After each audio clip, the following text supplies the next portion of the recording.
So a little bit, but maybe before I start, this is about me. This is where I'm just a moment. I'm going to make this bigger so we can see it nicely. This is for today, right?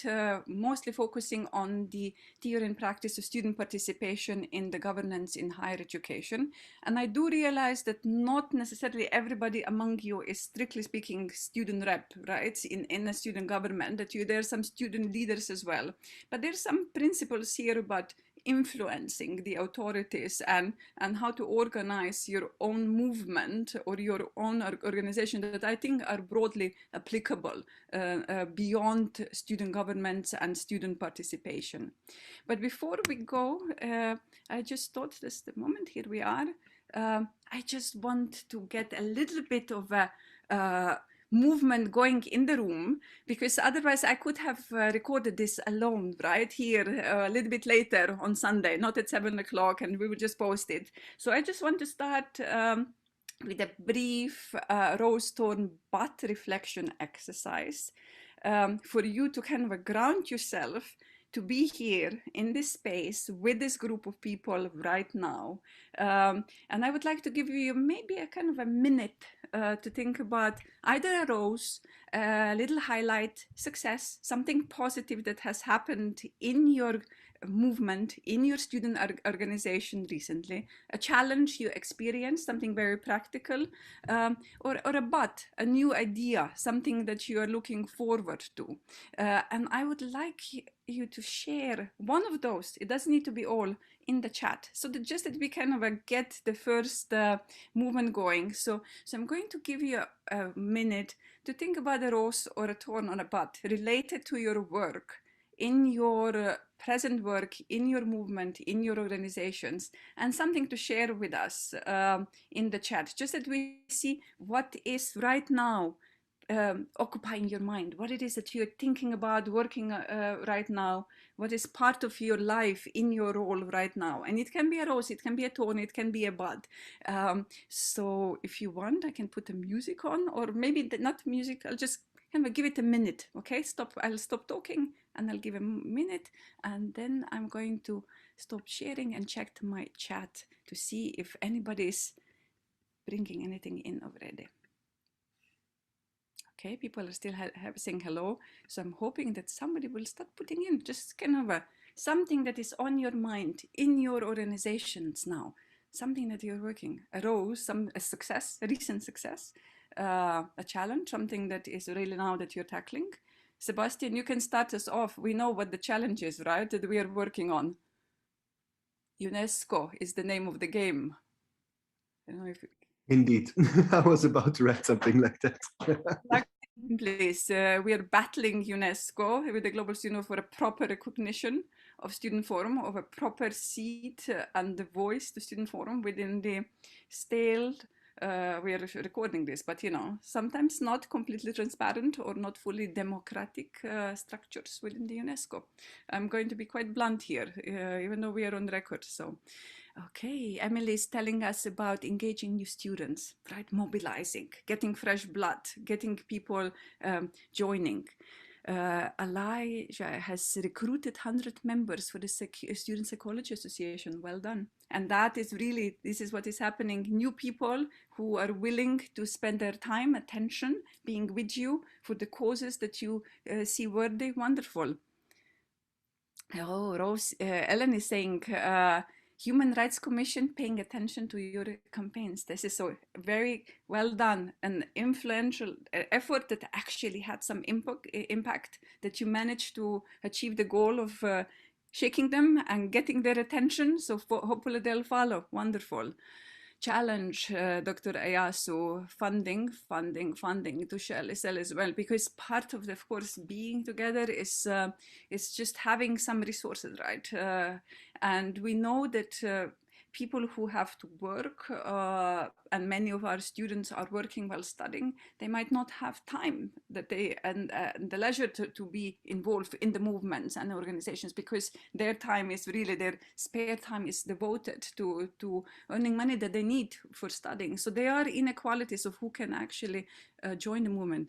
Giuseppe is giving a term as well, delivering instruments to the next generation of students to have more complete understanding, yes, of the movement itself. So basically passing on the institutional memory to the people that come after you, so that they don't start afresh, but there is expertise, and that they know who are the connections and contacts and the issues, so they can carry and push forward the agenda. Thank you for that.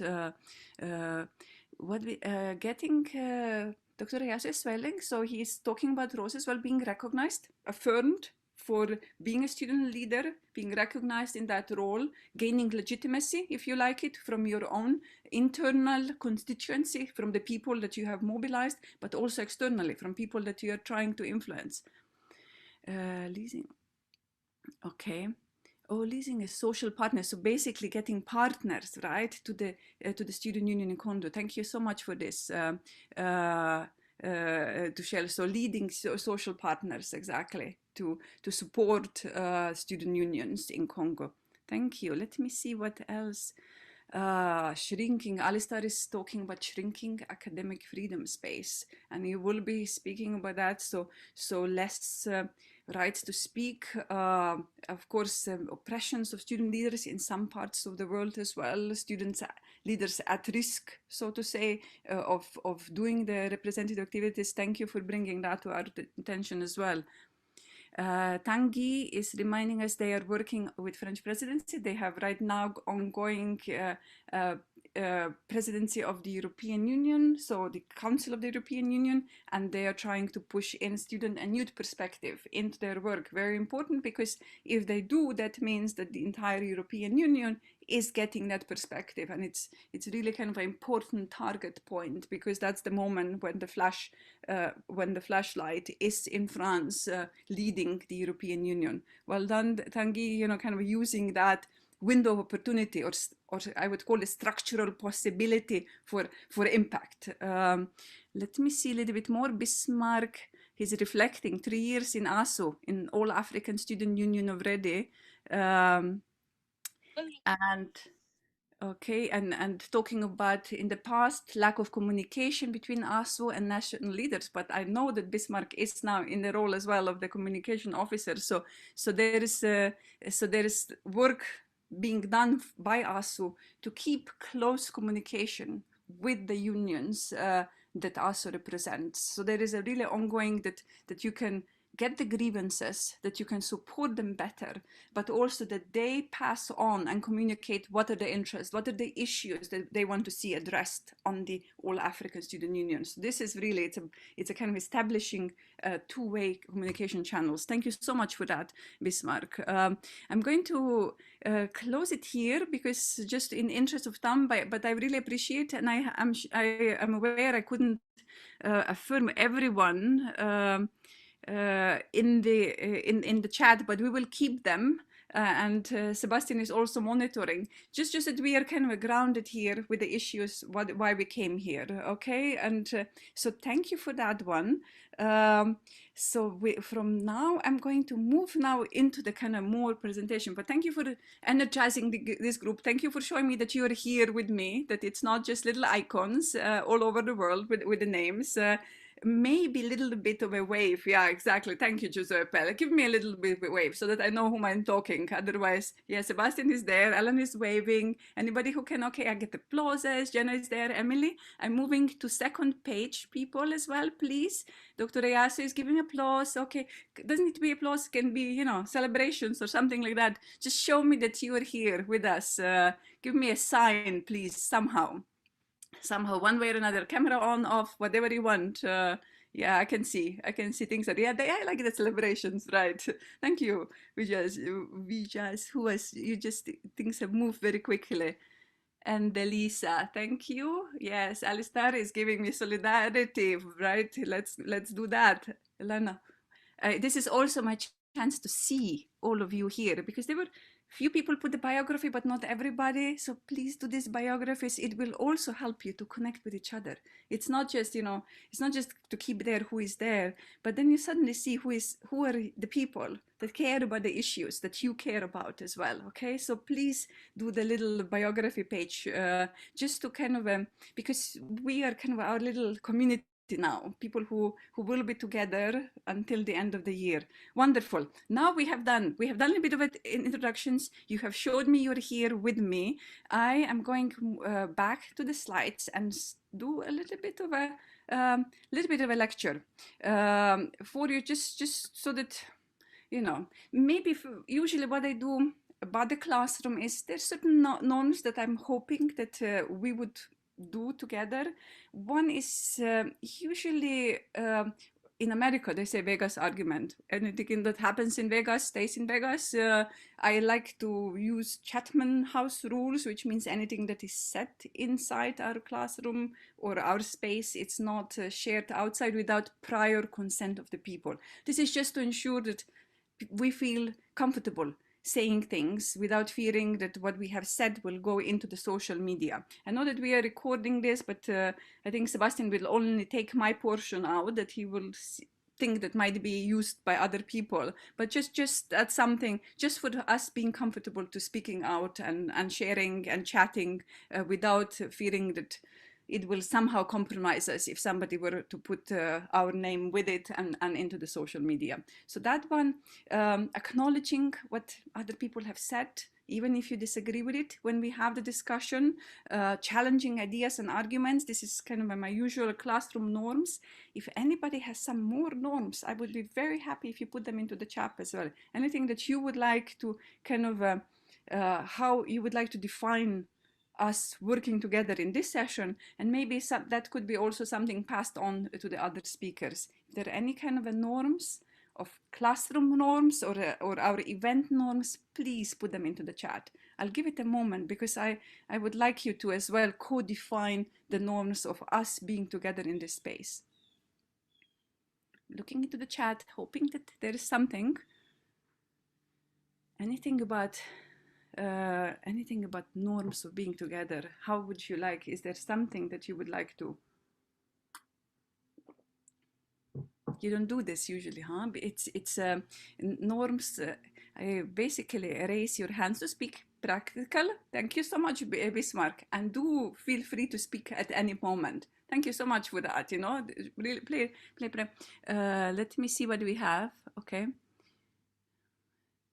Marwan is introducing himself. Thank you so much for the introduction. I'm still hoping that maybe we get some norms, something that you care about when you are in a kind of a classroom space or in event space, respecting each other's views, mics off.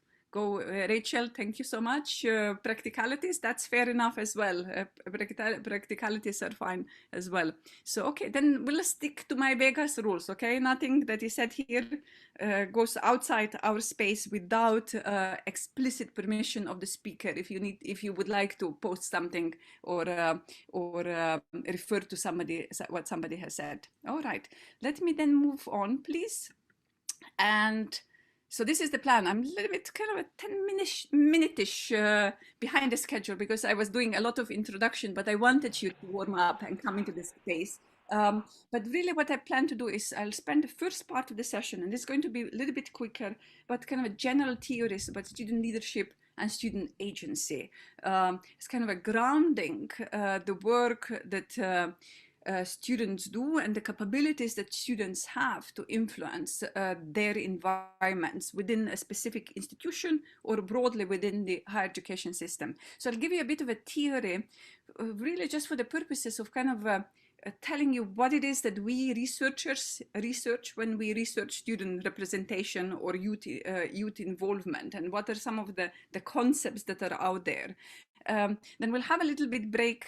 In the second part, I am hoping to speak really just about student representation, participation, and governance. We'll give you the models, kind of a background theoretical material, but also want to point out that those are the models that have been developed by me mostly in the past, and that they should be changed and changing, and that you come from because they were developed for the specifically European, partially African space when I was doing them, and the situation A has changed, B, you come from different cultural contexts, so I'm ready for shaking them up, revisiting, disregarding completely, but I'll give you this as a starting point as well for the self-reflection on your own student associations.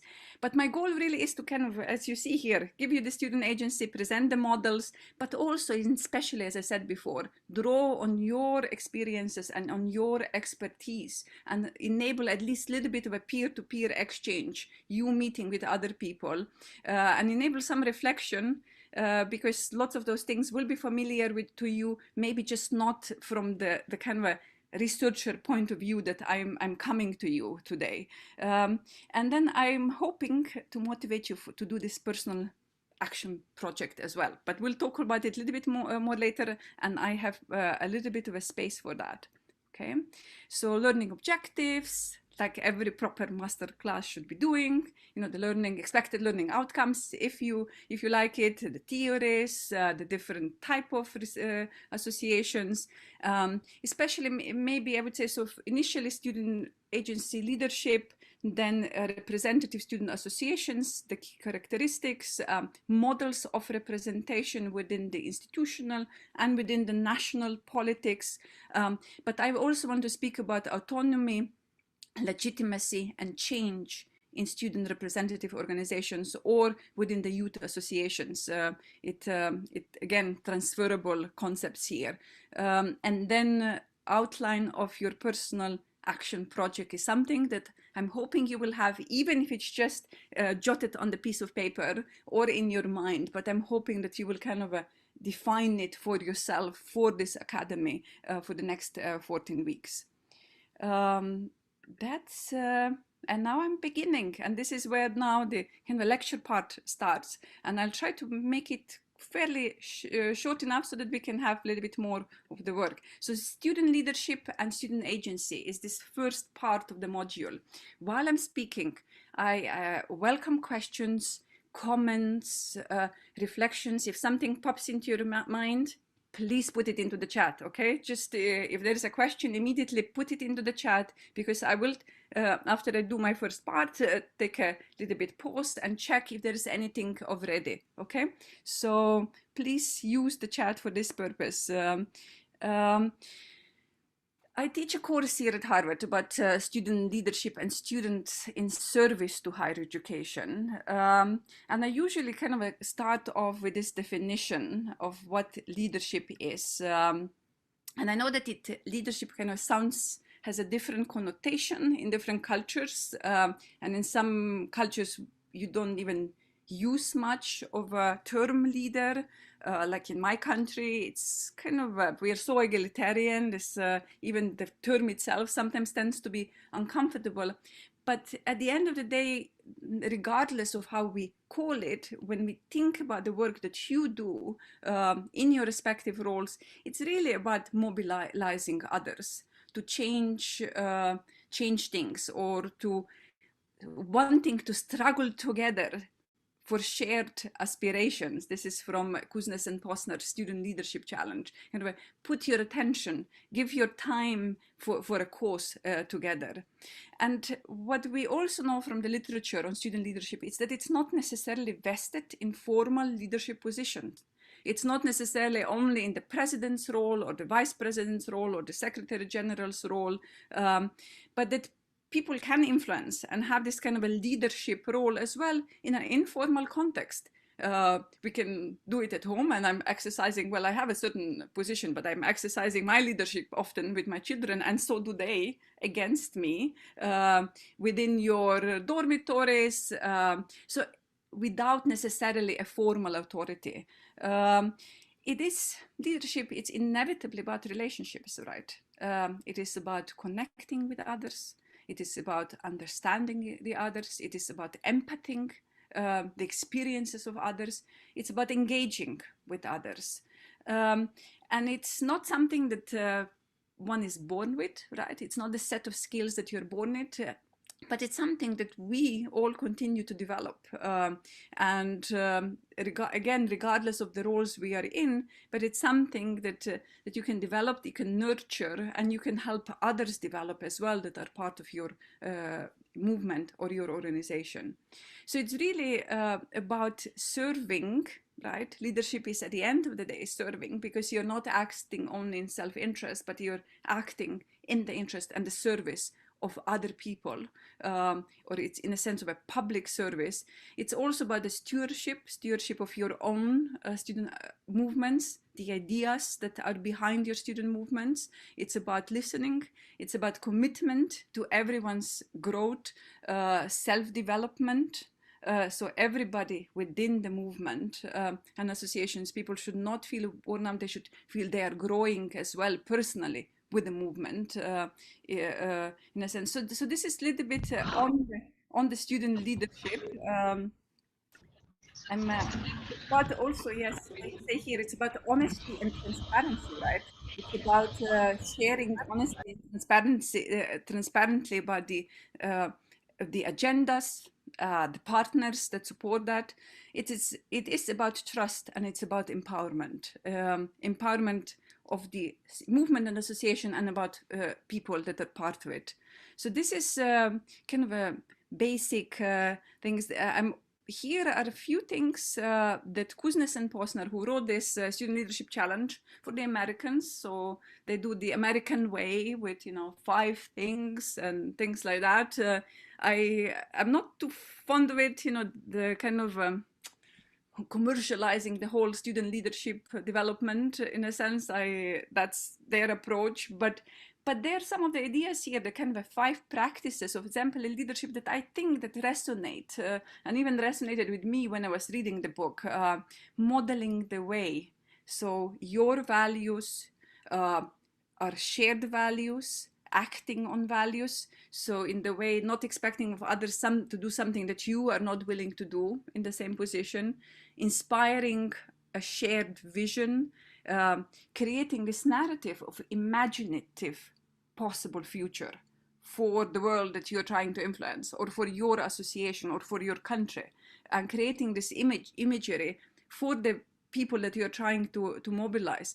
And it doesn't need to be that grand. It can be for the Students Psychology Association that we have just read. It could be an imaginary future of a quality association, quality education for psychology students. It can be access to this type of education. It can be that very, very kind of pragmatic. It doesn't need to be grand societal vision, but it still has to be a vision, and it still has to be kind of an image that will bring people to your association, that will kind of feel the importance of the goals that you're setting for yourself, and hoping that others share those goals. Then challenging the process is often part of what student leaders do, right? And I'm thinking about UNESCO and our current struggle of UNESCO has its own ways of working with student and youth associations, and has their own structures that they have built for that purpose, and then they added on new structures. But what often student leadership does involve is challenging that, challenging the UNESCO's way of organizing themselves and their work with student youth organizations. And it means looking for the opportunities to get into the structure and change this message, or get a coalition of people who will support you. So this is the struggle part, right? Another point is enabling others to act. And this is again the point that I was mentioning earlier. It's really kind of a validating and affirming the people that are part of your movement, part of your organization, empowering them enabling them to exercise leadership, developing a sense of trust and collaboration, a kind of a common spirit within your associations, facilitating relationships that will be nurturing of each other, that will be supportive of each other, help developing each other's competence, give them professional development or opportunities, something that you are doing now here, passing on maybe some of this knowledge to the people that you're working with. And then encouraging the heart is the last one. And this is really this kind of a recognizing each individual person within your movement and your organization for what they are bringing to the movement. What is their role, showing appreciation, celebrating together, creating rituals within your movements and associations to celebrate small successes or grieve together when they were failed. So creating these kind of rituals of being together, celebrating together, supporting each other in moments of hardship and difficulties. That's kind of a part of the student leadership challenge as well. Okay, so this was what I had on the leadership and what we know from the literature on the leadership. I'm still encouraging you, please, to put things, questions or comments into the chat. And I'm moving now to the theory of, before I move there, maybe just one moment on the definitions of success. And this is from Interaction Associates that teach nonprofit management. And so I talked before already about your action project, right? And the leaders are usually the ones who kind of inspire shared vision, set the goals together with other people of what should be achieved. But often what we focus on when we have a particular goal in mind is really on the result, right? On this, what we want to have changed. We want to have Global Student Forum firmly represented as partners within UNESCO, representing the student and youth voices. That's our goal. But what we also have to think about is the process, how the work gets done, how it's going to be, how do we get to that process, kind of really developing the strategy of it, and also how much it will take, right, from the people, and do we have resources that we can do that. So the process, and the other dimension of success is the relationships. So what will trying to get this goal really mean for the relationships within our association, in relationship with our partners? Will it strengthen us? Are there competitive elements that could come out and would weaken us? Will it alienate some of our partners for some reason? Or will it be bringing them together and show their commitment to our organization? So that is another kind of a element in the definitions of success. So not just the goal, not just the end result that we have set ourselves, but really thinking about the process and how we get there, which is obvious. We have to plan the steps how to get there, but also the relationships. And often the part that we do forget is whether people will be worn out, whether we have enough time, attention, whether focusing on that one goal will put all of the other agenda that's on the side. Can we afford that? Should we afford that? Should we prioritize so much? Will people that are involved with it suffer from it because of the time and exhaustion and support? How can we support them? How can we delegate so that somebody doesn't burn out? All of those are the questions of trying to change something and reach a particular goal. Okay, so this is kind of a definitions of the success. I just wanted to throw it out of you so that you have it. And now just very quickly, a few things on the student agency. I'm checking my time so that I know that I'm in a good moment still. So this is where kind of my scholarships come in a little bit more. Let me just tell you where I come from. Within the sociology of higher education, there's a massive field which is investigating the way that higher education impacts or affects student outcomes. And this huge, it's the largest field next to the inequalities in access and completion in higher education. But this particular field looks into issues how being a student in university influences your personal development, influences your other outcomes, graduation rates, social mobility, employability. It also how the structures within the colleges, universities define how students engage with learning or in extracurricular activities. But the basic proposition is very simple. It is that the higher education, through its structures and processes, has effects on the students and on their student outcomes, right? And usually this is where the story ends. There is in the literature and the scholarship a huge gap looking in the ways that students also have effects on higher education, also have effects on their own universities, on their own courses, and how they have effects on the national policies, the entire higher education systems, and the transnational and global higher education policies through the work of the representative student associations, through the work of student activists, through the service roles that students often have within their associations, where they volunteer or are employed as experts. So this is this is where I'm trying to come in to validate the input and the contribution and the effects that students have and can have on higher education within their courses, within their schools, within their universities, and broader within their national and transnational higher education systems. So I define it as capabilities. Really, some people, in the social sciences, there's a big debate. It's a kind of a most classical debate between agency and structure, and actors and structures, and how structures define the actor's behavior or constrain it or empower it, and what we have come, how far we have come theoretically, is to recognize that the actors also shape the structures, right? It's not just one directional relationship. And this is what I'm now kind of applying to the context of students and higher education as well.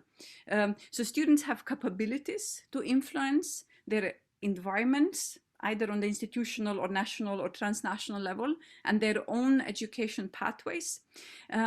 But this kind of agency is predicated or premised, if you want it, on agentic possibilities and agentic orientations. And I'll speak a little bit about this just in a moment.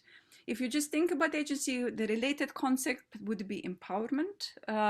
So empowerment as enactment of agency, or improving of these capabilities for students to be co-determining their education space, higher education space. And there are different things that can curb it, but I'll get this into in a moment. So when we think about the sources of agency, sources of those capabilities to influence, to co-shape, to determine, they can be contextual. And this is basically talking about the possibilities for students that they have to influence. So real opportunities to influence things, or positive freedoms for students to act in their space with the purposes to change things or to define things within their environment. Relational sources of agency, this is really the community. This is about the mobilization that some of you have spoken before. That's something that you have worked now on. It's mobilizing other people to be with you, to create a large, powerful, collective agency for change. It's about the broader context and people that are part of that, and the way that they understand student role and student participation. It's about the cultural norms kind of that they have internalized in the way that they see students, and how they ought to be and how they ought to behave as students in that space. And we know that we have different conceptions here.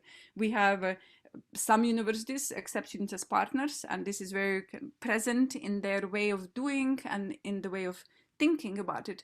And there are other contexts that are much more paternalistic, if you want it, or even authoritarian, where students are never considered equals to the faculty or administrators. They're always considered in subordinate position and should not be questioning or should not be criticizing or should not be pushing against those authoritative voices, and that's kind of a cultural imprint. I'll again say a little bit more about it, but I was giving a talk at the Boston College just a week ago, and I was also talking about arguments in favor of student participation in institutional governance, and there were lots of people from the US students, and they're very much on ATS students have a voice, and they have information which is valuable for decision makers. They can legitimize their decisions, all of the classical arguments we use in favor of student participation.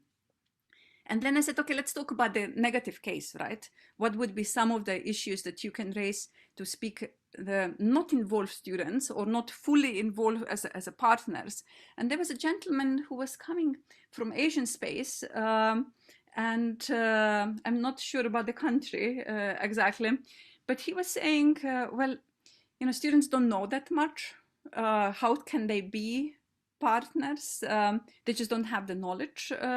And they themselves understand that they are subordinate. And of course, he was coming from the space where it's very much part of the culture, the subordination of the students. The Confucian model would not permit culturally students to question the authority openly, directly. And it's even if you give a lot of power, let's say that we have a magic wand and give those students immense powers, it's still difficult to find that cultural toolkit or cultural frame, right? Whether I am in a position to question, whether I can actually overcome my whole cultural baggage in order to play my role as a partner in the decision-making governance. So cultural context is hugely important, and it kind of tackles this relational aspect, and it tackles, of course, the individual as well. And here in the individual sources of agency, I really talk about, you know, motivations, predispositions, and the will to act. It's also the kind of a self-efficacy, belief in capabilities to exercise control. Sometimes I was writing one of my many pieces on student participation, and I was mentioning the often low turnout in the student elections.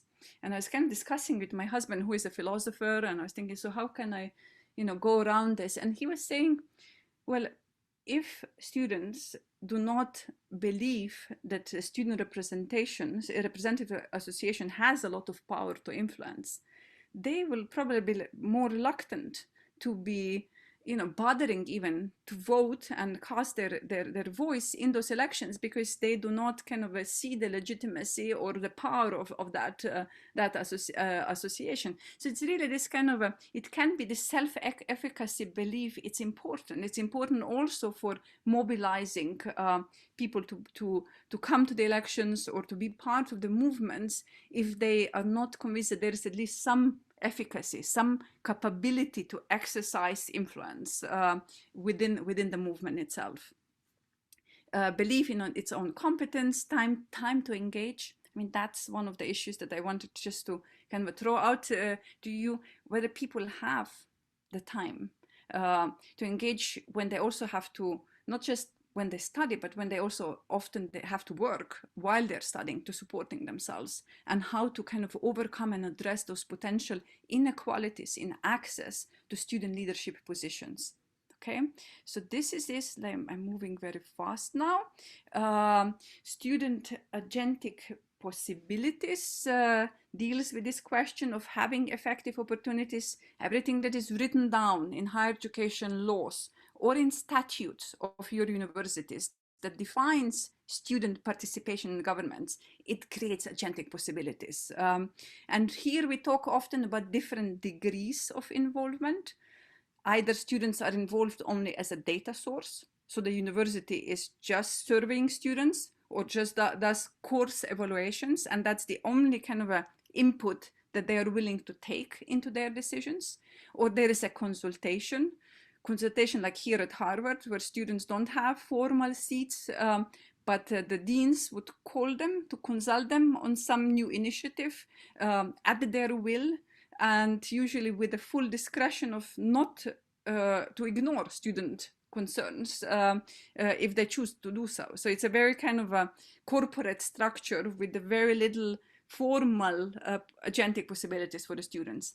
Or if they're structured dialect, so that they're established regular or frequent channels of consultation between the students and the student representatives and the authority, either the rectors or the leadership of university, or on the ministerial, on the national level with the government, or whether there's partnership. And partnership implies really equal say, equal voting rights in the decisions which they're voted, ability to set agenda, bring issues onto agenda, being properly informed, have access to all of the documents that other people have, so that students can fully and competently take part in the decisions. Okay, so agentic publicity, I have one more, so bear with me, and there we'll end this part of the lesson. And this one is about agentic motivations. Again, looking into these predispositions to act. There's a lot of theory here, but it is really about the efficacy, the sense of the efficacy as student judgment or belief in that they have capabilities to exercise some degree of control, some degree of influence within the space that they are occupying. And here really depends as well on the kind of what I want to highlight as well is often motivations will depend as well on the student's sense of belonging, whether they to this community, to your organizations, or kind of and seeing the role of your organizations in that community. If they have the sense of the belonging, I argue they might be willing to do more in order to better that community, in order to improve the community for everybody. But again, inequalities in access to the student leadership positions due to other occupations, and also the importance of taking care of student leaders. This is something that that they don't burn out, that they are not at risk, that they are supported, that at least the student associations among themselves support each other. So this is what I have from my side. And going straight into the issue of student representation. Few definitions first. Let me just open it up for you so that you will be seeing it properly. Student representation. First, the kind of basic definition, the way that I usually define student representative associations: unions, councils, guilds, bodies, parliaments, governments, having a primary aim to represent and defend the interest of the collective student body, so of everybody. So be inclusive, disabled students, postgraduate students, if they don't have a separate structure. So your associations organize student interests. They aggregate student interests in the sense of pulling the grievances, making them into the position papers in order to influence, and they intermediate student interests, which means that from these positions you channel them into towards decision makers, either the university rectors or on the national level. You also provide services for students, mental health support if it's not provided, tutoring, counseling, and you organize student activities. So this is how we researchers try to look and kind of think about the student representative associations. And of course that student representative associations are part of a multi-level governance of education and operate at different levels of governance within the departments or study programs, within the schools, within the entire university, consisting of many faculties or schools, on the national or regional level in the federal systems, and on the transnational level, as we have with the regional federations, the ASU, the ESU, Commonwealth Student Association, the UCLAE for Latin America, Caribbean Student Union, and so on, and now with the Global Student Forum, right? So this is the kind of a basic definition, and I'm whizzing very quickly. There are certain differences that researchers point out when we think about student representation and when we think about student activism. There is agreement that both representation and activism are two interlinked but yet distinct facets of student politics. Okay. So if student politics are all activities, political activities can be directed towards the changes and towards the kind of a representation of student interests, we would think about student representation being much more about advocacy, the kind of organized structures that are put together, that come together with the purpose of representing student interest, and that they kind of typically seek this formal institutional forms of influencing. That doesn't mean that student representative associations do not resort to student activism when needed, or other forms of conflictual or contentious political action, but it's really kind of the main form is kind of the default is that you start off that you will be trying to collect the student interest and influences. So this is what is in the literature. Maybe you see it differently, but I'm giving you how it has been so far represented. The student activism is part of the contentious mode of political action. It's deals with mobilization in protest or other social movements. It tackles often a particular grievance that students or other groups are experiencing. It often it can be on higher education issues, or it can be on a broader society, of broader societal relevance. And the organization is typically looser, right? They're no formal institutionalized structures that support it, but it's a kind of loose, more network-like, less hierarchical or non-hierarchical, and not institutionalized in the sense of having secretariat and things like that. So this is how we kind of try as researchers distinguish between both. And the student movement would be kind of a broad term for the development of collective organizations of students representing student interest, student campaigns. I think it in a way encompasses both of them. I don't think we have, and even now that we have CHEC in our project, I think we kind of speak of both associations and the movements to try to validate that differences in institutionalization that we see across different countries and different institutions. But again, these terms are up for debate and critique, so please don't hold back. But this is kind of the way that we think student politics, representation, activism, interlinked, but still kind of a conceptually distinct. One much more advocacy, more formally organized, institutionalized. The other one much more contentious political action, protest, sit-ins, boycotts, and less not institutionalized, but more network-like, movement-like, right? So from there, I'll go to talk about first representation in national politics, and tackle two things: the types of national level student associations we see, and then the types of systems of student representation and the system of student intermediation we see. I know this is a mouthful. This is all theory behind your life, your work, and trying to do what social sciences do, trying to make some kind of a more, kind of a simplify or explain the very complex reality. And of course, those explanations are never perfect, and we need to find better ways to explain them. But this is at least the starting point. So this is the typology of national student associations I have developed many years ago, and hoping that through CHEC we revisit it, hopefully develop it or dismantle it completely. We'll see where it gets us. But I distinguish between two types of national student associations. One that are more social movement-like, or a social movement organization, and the other one that are more interest group-like, or more kind of a trade union-like. And the distinction is in organizational structure, internal resources, political agenda, mode of action, and outputs. Those were the kind of key indicators for differentiating. The social movement-like is more network-like, loosely integrated.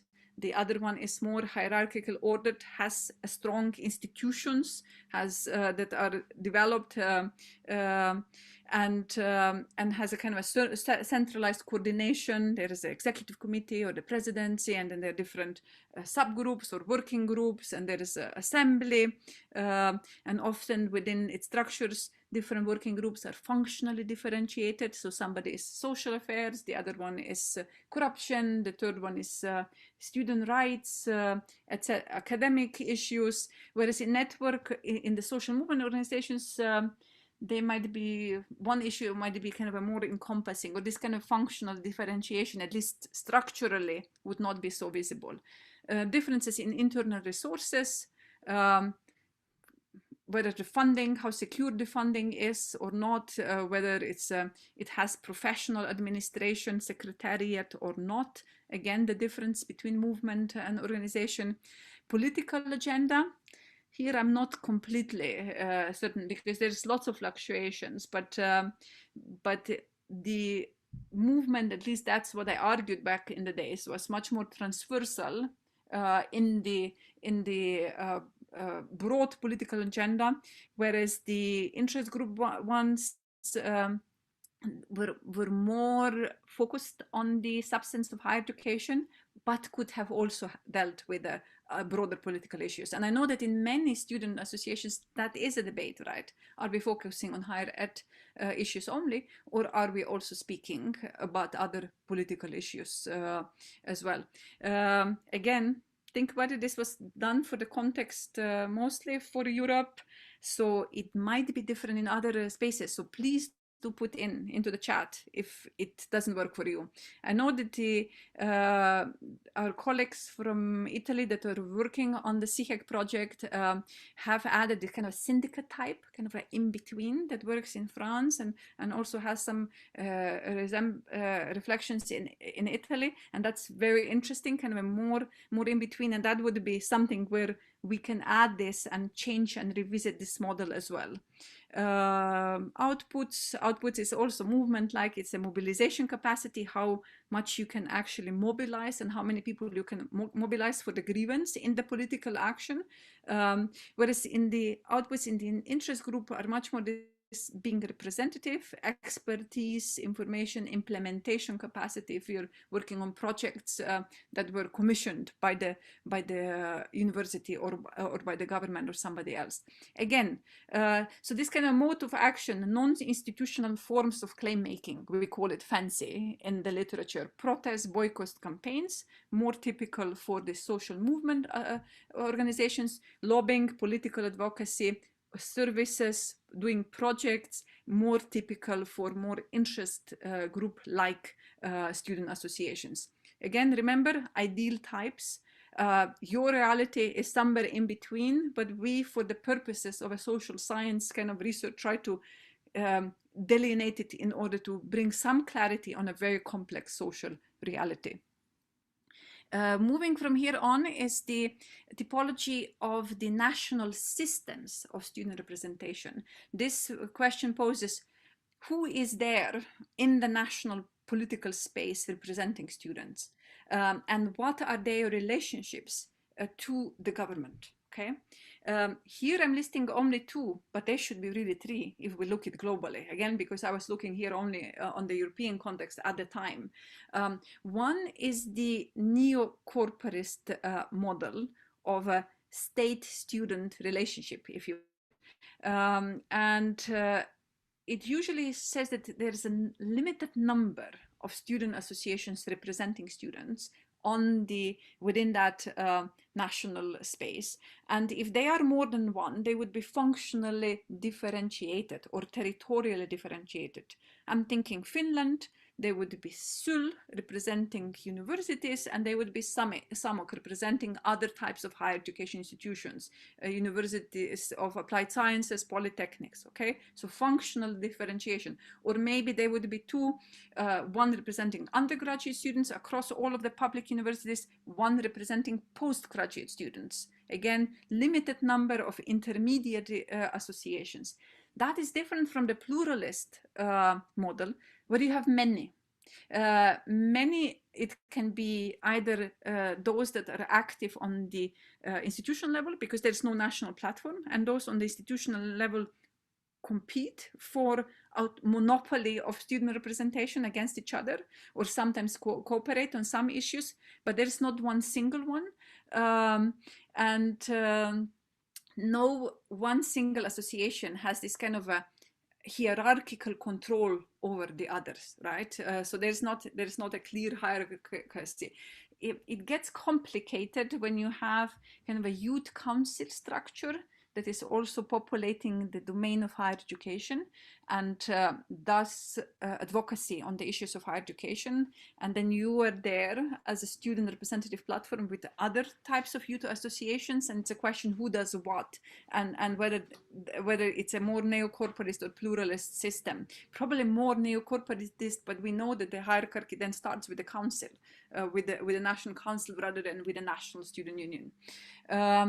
One that I have not mentioned here is the corporatist structure, and I have not mentioned it because it's typical for authoritarian countries, for non-democratic countries, where there is typically one corporatist would mean there's one or two functionally differentiated student associations, but they are not independent. They're effectively set up by the government to be a prolonged hand of the bureaucracy, controlled directly or indirectly by the government, and it's to represent student voice and student interest in the national political relations.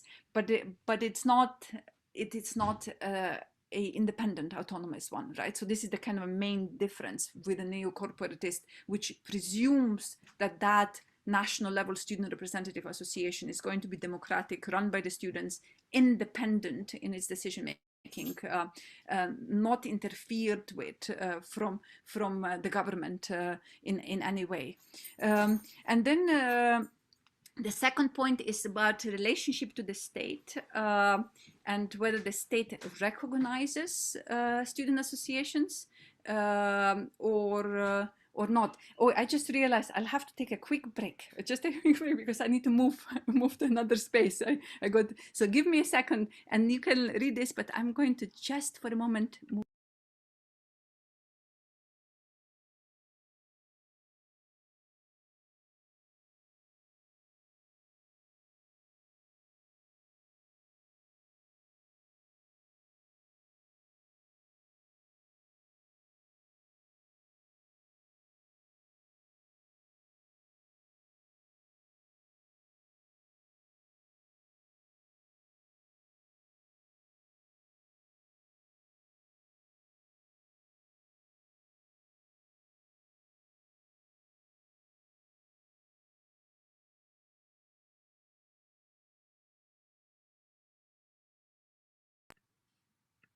I'm back, everybody. Sorry about this, but I had to change my space because my space got occupied somewhere else.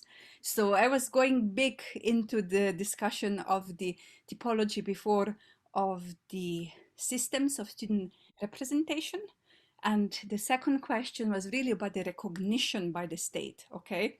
And in the neo-corporatist, it would typically, student representative association would have formally or informally that monopoly of the representation of the students, and would either be approved or kind of affirmed by the state or not. Whereas in the pluralist one, no association is giving that monopoly. And usually what the government does is plays divide et impera, right? Divide and conquer, and kind of maybe benefit or capitalize on the competitiveness between them. Not to kind of have one single association stand out. And in our current conversations with the Global Student Forum, there's some elements of that as well, right? Keeping lots of them, very different interests, rather than to have one powerful, united voice that can really challenge the authority, right? So I'm moving here to the next one. And this is the question of the models of student intermediation. And intermediation really means what are the existing structures or processes of how on national level the student representatives speak to the government or are involved in the government decision making. And there are two models either they're formalized, so these relational structures, as we call them, are formalized, are written in higher education laws. So there is a kind of a clear structure set up for student voice, such as the student council on the national level that is a partner or speaks into the political process, or they're informal. And informal would mean that the connections or context communication by the student leaders and the government takes place ad hoc on the needs basis when somebody is pushing, either the students or where the government says, okay, maybe we should have students, ask students about this if we're preparing a new legislation, or when students are protesting in front of the door and the minister says, oh, maybe I should talk to them so they don't trash the entire parliament. So it's a question about whether really student representation on the national level is conceived as a decisive co-actor, has some formal ways of influencing public policies, either through a particular body designated for them, or either through the particular channels, kind of seats in the government bodies, or it works as an external pressure and on an informal basis or ad hoc basis tries to represent the interests. So this is what I have on the national level. Very similar things on the institutional, but I'll try to be much quicker here because I have less. It's the different types of institution, union type, council type, depending whether they have independent legal entity or they're integrated into institutional governance. And I know that one of you is looking into that, right? How to gain that independence. It's about the organization resources, paid staff, or having a secretariat, not. It is about what kind of a membership you have. Is it automatic? Is it voluntary? It's about the funding streams that support the work of your associations on that level. It is about the political agenda. It is about the type of mode of action that you would usually do. So this is the kind of a local level, institutional level distinction. It comes also the distinction about what kind of role students have in the institutional governance of higher education institutions, whether it's a kind of model of co-determination, Mitbestimmung, they say it from the, it's used in the Germanic context, or is it a consultation? And again, the co-determination would mean that there is a seat for students, that students have a formal voting rights in kind of a crucial governing bodies of the institution, whereas in the consultation, it would mean that it's all informal, need-based, like the Harvard case that I have mentioned earlier, okay? So where students don't have a proper seat, but they're invited at the discretion and the will of the administrators. So this is, I'm almost done. Just mentioning two more and then we'll talk about it, okay? So autonomy and the legitimacy. When we think about the autonomy of representative student associations, we think about decision-making competences, so ability to act of those representative student associations, be that on the institutional or national level, and we think about their independence, right? Freedom from constraints. And in the ability to act, it's usually policy autonomy. Do you have fully autonomy to decide on own political and professional agenda? It is a governance autonomy. Do you have fully ability to decide on internal structures and processes? It is about managerial autonomy. Do you have discretion over financial matters, how you spend money, where you get income, hiring your own people and personnel if you have secretariats and other resources like facilities or not? And in the independence, we think about legal autonomy. What is the legal status of your associations? Are you a legal independent entity, a non-profit association, or are you a branch within somebody else, you know, within your institution or something else? Financial autonomy, dependency on funding from the government or from the institution that hosts you. Do you have access to external funding? Can you apply for external funding? What is your membership fee regime? Does it secure your basic funding? And do you have a full discretion of that money or not? And then it's about symbolic autonomy, kind of a dependency on symbolic capital or close ties to others to really fully operate. Political parties, trade unions, and how completely independent are you from them, and how strongly you need them in order to really pursue your agenda. So this is, and the very last slide, and this is there ended the lecture, is about the legitimacy of student representative association. And here we think, as many of you know and have mentioned already as part of your project, is internal legitimacy and external legitimacy. Let me just give you the full definition that we use it in the scholarship. So internal legitimacy is usually defined as student associations' worthiness to be recognized as a representative structure of students by the students themselves, right? By your constituency. So it's, and what it really refers to, it's whether your student, your constituency, perceives you as being able to represent them effectively and truthfully and inclusively, right, of the variety of interests, and foster student interest vis-a-vis the institution leadership, the public authorities, other stakeholders, right?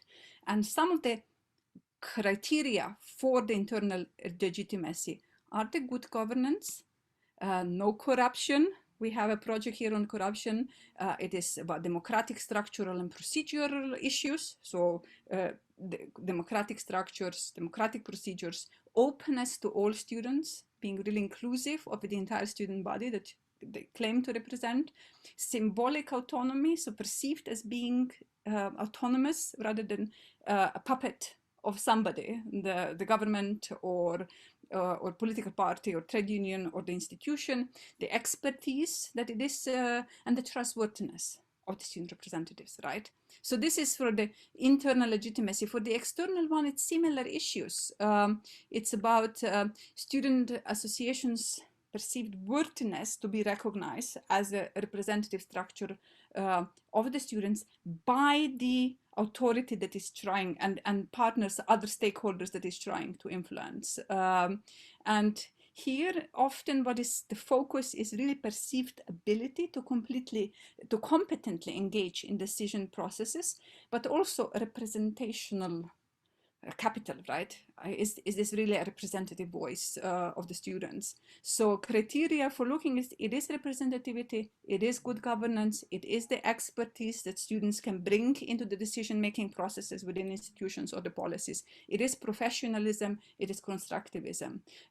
So that would be something, that would be what would be giving I think with this, I have theories change, but we don't need to look into this, or maybe just quickly, give me just one moment and then I open it up for the discussion, okay? Theory is change. What we usually look at when we look into theories of change, we're looking what is changing. Is something changing in the organizational culture of your associations, the structures, the formal structures, the political agenda? We are looking at the changes that are happening within those systems of representation, either on institutional or the national level. Who is representing students? What are the formal channels? What are the relationships with the authorities? We're looking into the actual effects that students have had, whether they had whether they raised the attention they wanted to raise, whether they have prevented some bad policy action or decision, things like that. And there are different kind of theoretical frameworks of how to we go about it. And herewith, I have stopped with a little bit, this is where it stops the lecture. And I would like to, for the next 10 minutes, maybe 15 minutes, just until we end, either get feedback, comments, or at least, and this is where I want your voices, not just chat voices, but really voices, or at least something from what you have heard today that resonates with you in some way, okay?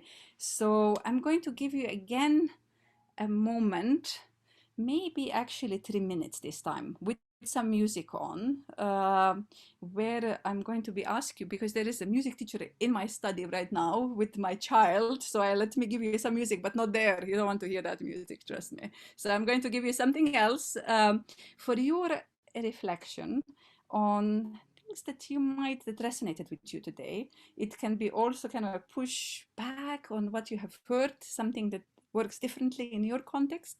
But let me just find some music, and then we will, my usual one, those that have heard me speak before, I'm looking for my Andrew Bird, Fingerling, something uplifting. And as long as the music is playing about 3 minutes. We can have a reflection and then we'll talk about it.